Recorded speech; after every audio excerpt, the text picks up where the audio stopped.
بسم اللہ الرحمن الرحیم۔ السلام علیکم دوستو۔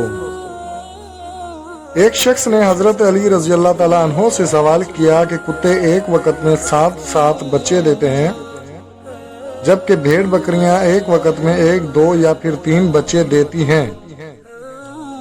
اس کے باوجود بھیڑ بکریوں کی تعداد کتوں سے زیادہ ہوتی ہے، حالانکہ ہم آئے روز بکریوں کو ذبح بھی کرتے ہیں، قربانی کرتے ہیں، پھر بھی وہ کتوں سے زیادہ ہوتی ہیں۔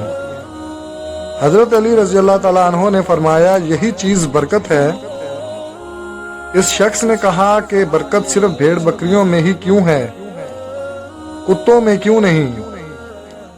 حضرت علی رضی اللہ تعالیٰ عنہ نے فرمایا، کیونکہ بھیڑ بکریاں رات کے شروع میں سوتی ہیں اور رحمت فجر کے وقت جاگ جاتی ہیں